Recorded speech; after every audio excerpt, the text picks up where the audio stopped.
Welcome to Shadowproof. Evidence first, noise last. In 2012, the journal Nature published an article. Based on research, the genetic similarity between humans and orangutans is as high as 97%. The genetic similarity with gorillas is 98%, and with chimpanzees, it reaches up to 99%. Mirror neurons have also been discovered in some primates, such as rhesus monkeys, chimpanzees, and orangutans. So, is it possible to train these animals if they possess human-like intelligence? Today, we will use some experiments to answer this question.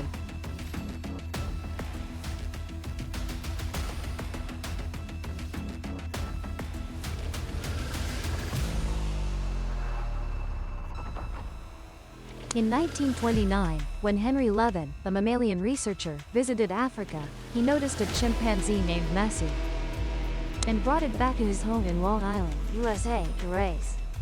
This was also the first official record of raising a chimpanzee in a human household. Henry's son, Harry, practically grew up with Messi.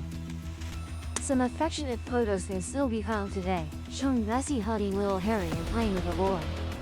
However, this still cannot be called an experiment because Messi was still considered an animal, a pet chimpanzee. Most of the time, it was kept in a cage, only occasionally let out for some air. Whether due to the rearing method or not, Messi showed no significant differences to other chimpanzees. Even as time passed, Messi's aggression grew stronger, sometimes even biting people when angry. Finally, in 1934, Messi was sent to the Chicago Zoo in the USA. It died at the zoo 3 years later, while the first real experiment treating a chimpanzee like a human for rearing began in 1931. The leader of the experiment was Professor Kellogg, a psychologist at Indiana University, USA. Kellogg believed that the surrounding environment plays an extremely important role in human development, especially in early life. He thought that some habits formed from childhood would stay with them throughout their lives. He once wanted to try raising a child with normal intelligence in isolation to observe and analyze his behavioral trajectory. But considering such an experiment too inhumane and against ethics and law, he abandoned the idea. However, Kellogg thought of another way. On June 26, 1931, Kellogg brought home a 7.5-month-old female chimpanzee named Gua, and intended to raise it using human methods, while also trying to teach Gua to speak to see if this young chimpanzee could acquire human intelligence. What's even crazier is that when Gua was brought home, Kellogg he tried to persuade his wife Liza's son, Donald, participate in this experiment, raising him together with Gua to record their growth process. The couple would treat the young chimpanzee Gua and their son Donald equally, hugging, kissing, feeding, and toilet training them together. It can be guessed that initially, Kellogg's wife strongly opposed this crazy idea, and they had fierce arguments. But eventually, the wife relented. However, her condition was that if any unexpected accidents occurred during the experiment, it must be terminated immediately. And the wife's worries seemed to foreshadow the outcome of this experiment. The planned duration of the experiment was 5 years. At first, the experiment went quite smoothly. Kellogg and his wife daily measured changes in physiological indicators like height, weight, blood pressure, tested their object grasping abilities, and then compared them. They also fired guns where the two children couldn't see to observe their reactions to loud sounds.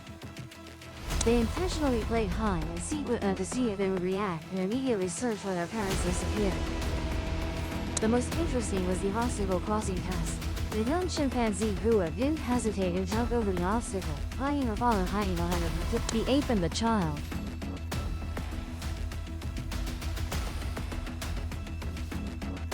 As time passed, they found the experiment developing in a strange direction. Because chimpanzees mature 2 to 3 years earlier than humans. From the recorded clips of the experiment, we can see that Gua's reactions to sounds or obstacles were slightly faster than the human child, Donald. Gua learned to use a spoon to eat, a cup to drink, and upon seeing cookies hanging from the ceiling, knew to use a chair to get them first, unlike other ordinary chimpanzees who would jump to grab them. However, no matter how hard Kellogg and his wife tried, they did not activate Gua's language ability. Not only that, the boy Donald was nearly 2 years old before he learned 3 single words, whereas typical American children of the same age could grasp about 50 words and form simple sentences. Since Gua and Donald were together all day, Donald's behavior increasingly resembled that of a chimpanzee. Eating usually characteristic chimpanzee pet food to ask for cookie. Guo was not successfully raised into a human, and his own son turned into a human-like chimpanzee. That's strange behavior, Kellogg. And so, the experiment originally planned for 5 years was stopped after 9 months. Afterward, Guo was returned to the Primate Research Center, confined with other chimpanzees, and raised by her biological mother. However, Guo by this time could no longer adapt to chimpanzee life. She did not recognize her mother and felt she did not belong there. She was depressed and listless every day, eventually dying of pneumonia at just 3 years old. Everyone should know that normally, chimpanzees can live up to 60 years. After Warner was taken away, Kellogg and his wife made efforts to help Donan abandon his chimpanzee habits, focusing on developing the boy's language abilities. Not long after, Donan caught up with his peers and even entered Harvard University at the age of 19. Later, he became a renowned psychiatrist. As an adult, Donan said he no longer clearly remembered his childhood interactions with Warner.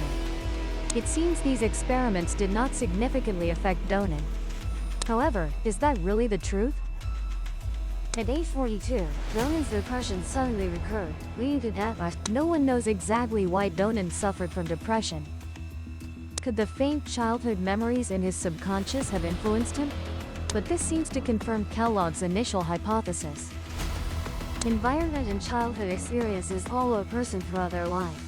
Such a tragedy, in the eyes of scholars, is just a minor failure point, not worth their deeper investigation. Experiments between humans and chimpanzees continue to be. By the 1970s, Herbert Harris, a psychology professor at Columbia University, led an experiment. The aim was to study whether language is unique to humans. The academic community at the time was divided into 2 camps, one supporting the view that language is a uniquely human trait, the other opposing this view. Professor Terrace sided with the opposition. He believed that language is not exclusive to humans. Some animals can, through training, acquire language abilities, even understanding and applying. In December 1973, Professor Terrace selected a male chimpanzee named Nim, and planned to find a suitable family for Nim, raising him like a child, while teaching him American Sign Language.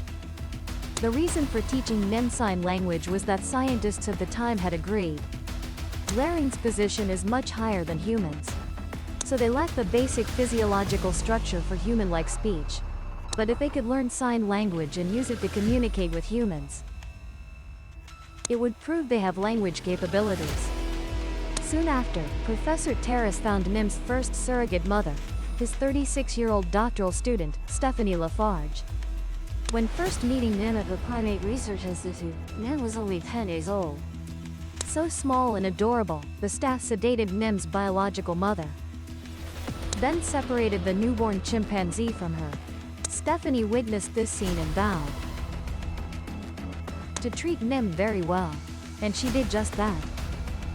Stephanie lived in New York with 3 children. Nim's arrival brought much joy to her family.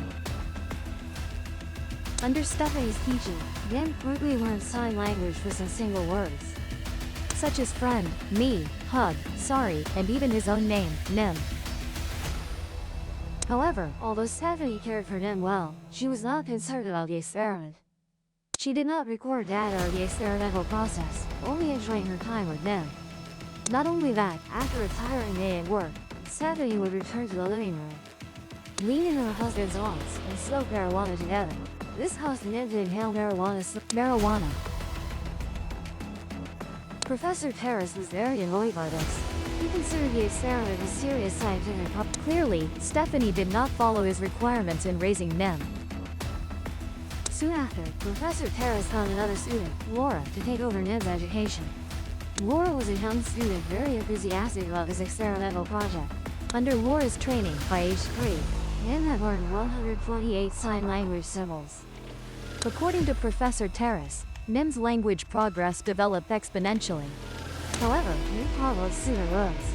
Laura clashed with Professor Terrace during the project's implementation. Finally, they decided to withdraw from the experimental project, and so Nim was once again transferred to someone else. From then on, Nim continuously changed to new families. Throughout his life, Nim was transferred a total of 37 times. Of course, before each transfer, no one cared about Nim's feelings. In 1977, after about 4 years of conducting the experiment, Professor Tarek felt he had collected enough data. He thought it was time for Nim to return to being a normal chimpanzee. And so, Nim was taken back to the Primate Research Center in Oklahoma. In 1979, Professor Tarek published his research results. However, the results surprised everyone. Professor Tarek pointed out that although Nim had learned 128 language signs, he still could not understand the meaning behind them. He was only mechanically imitating humans. For example, Nim could use 3 signs: no, like, person, but did not understand the meaning behind this sentence. Although Professor Tarek really wanted to prove his point, the experimental results showed that his point was wrong. The experiment had ended. However, Nim's story was not over yet. In 1982, the Oklahoma Primate Research Center faced financial difficulties and was forced to sell Nim and some other chimpanzees to a primate drug laboratory in New York for hepatitis B vaccine testing. Previously, thanks to the experiment and Professor Tarek's thesis, Nim had become a chimpanzee but now, Nim was locked in a cage. Even behind the bars, no matter how much he screamed until his voice was hoarse, or how he gestured in sign language, no one paid attention. Although Professor Tarek saw that Nim no longer had experimental value for him, he was not a bad person either. When he learned that Nim would be used for vaccine testing, he was very shocked and mobilized public opinion to rescue Nim. In 1982, Nim was returned to the Black Beauty Primate Research Institute. In 1983, billionaire Cleveland Amory took Nim to his animal sanctuary in Texas. But clearly, Mr. Amory had no experience in caring for. Most of the time, Nim was locked in a cage. A chimpanzee like Nim, who was accustomed to living like a human, did not bear the restriction of freedom, and was gloomy and bored all day. In 1984, Nim's first mother, Stephanie, came to Texas to visit him. From the bottom of her heart, Stephanie regarded Nim as her own child, and the forced separation from before always haunted her. After arriving at the sanctuary and seeing Nim curled up in a cage, Stephanie was heartbroken. She ignored everyone's dissuasion and insisted on entering the cage to be alone with Nim. As for Nim, he seemed to still remember the human mother who had he rushed towards Stephanie, lifted her high with both hands, and continuously waved his arms, as if venting the anger in his heart. After that incident, Stephanie said this was the time she felt closest to death. However, in the end, Nim still did not harm Stephanie. After hiding his anger, he quietly walked. But from then on, the management did not allow Nim to have contact with humans anymore. Finally, Nim passed away from hypertrophic cardiomyopathy in 1997 at the age of almost at the same time the Nim project was launched at the University of Tennessee, USA. Anthropologist Lynn Miles also conducted an experiment with an orangutan named Chimp. The research involved whether human behavior is innate or formed by later habits. And Chimp was also considered the first orangutan capable of using sign language to communicate with humans. In 1977, this orangutan Chimp was born at a research center in Atlanta. When he was a few months old, he was taken home by anthropologist Lynn Miles and raised like a newborn child. Within less than a few weeks, the intelligent Chimp had learned quite a few single words. Mrs. Lynn often took Chimp to the University of Tennessee. Chimp was intelligent and adorable, loved by both teachers. The University of Tennessee even accepted Chimp as a student. At the end of the semester, the school would arrange a special final exam for him. For example, using symbols to describe different objects, or using tools to distinguish colors. It's unclear how Chimp appeared in the University of Tennessee.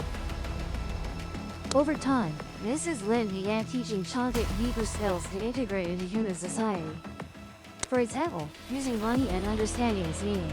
Mrs. Lynn gave Chimp some metal coins that looked like real money. If he wanted to play with toys or eat something, he had to use the coins to exchange. Mrs. Lynn was very satisfied with these. She believed Chimp had learned to use sign language to communicate with humans and even understood the concept of money. This also reinforced her initial thought: human behavior is acquired through learning. However, a turning point occurred when Chimp was 9 years old. While playing at Tennessee Island Park, he got into a conflict with a female student. Afterward, the school detained Chimp on the grounds of attacking a student and sent him back to the primate research. There, Chimp was locked up for 11 years. At age 19, he was adopted by the Atlanta Zoo, then passed away from a heart attack in August 2017 at the age of 39. Chontic's death was widely reported in the media. They said that being forced to leave Mrs. Lin caused him to develop depression, staying sad all day and eventually dying in sorrow. However, is the situation really as described? Mass death is truly regrettable, but the media. In reality, at the Atlanta Zoo, Chontic was very well cared for. The management staff even found him a mate. The couple raised 3 children, and the family of 5 lived happily and joyfully. In his later years, Chontic developed heart disease. The zoo even set a professional medical team to devise the best treatment plan for him. At the same time, many people questioned the results of Mrs. Lin's experiment. First, let's watch a recorded segment of the experiment. In this clip, the experiment staff tries to give a drink to Chontic, while one of Chontic's hands holds a coin. Only when the staff signals for the coin does Chontic know to give them the money. This resembles scenes where we often train household pets. Tell the animal to perform a certain action, then reward it with some. Over time, when the animal wants food, we will repeat a similar. In another clip, Mrs. Lin walks down the street holding Chontic. Hearing a dog barking from afar, Mrs. Lin uses sign language to ask Chontic what it is. However, we notice that when Mrs. Lin makes the sign, Chontic is holding onto her head and not looking at the sign language Mrs. Lin is performing. So how did you understand the meaning of the sign? Many people believe that in the experiment, Mrs. Lin imposed her personal emotions.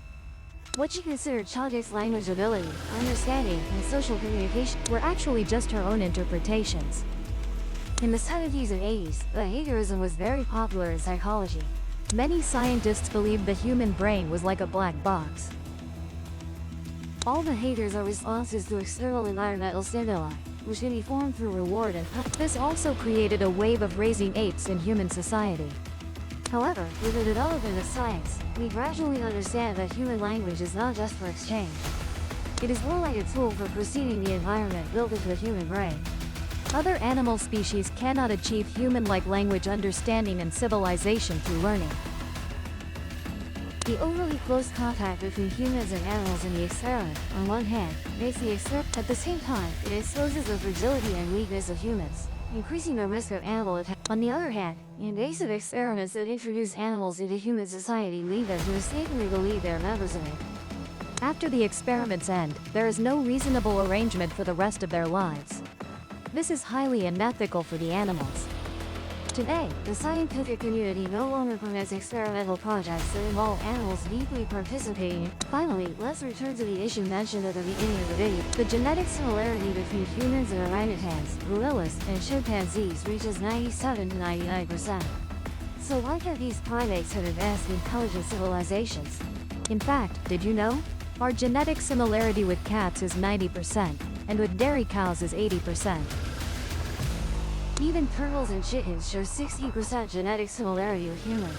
This reflects the common ancestry of all living beings, and the small 1 to 3% genetic difference between us and chimpanzees is distributed across the entire genome, which is the root of us becoming human. Enabling us to have intelligent civilization and differences in aspects such as agriculture, language, art, religion, and philosophy compared to others, while also giving us the ability to create a highly civilized society we have today. You can watch more videos from this channel.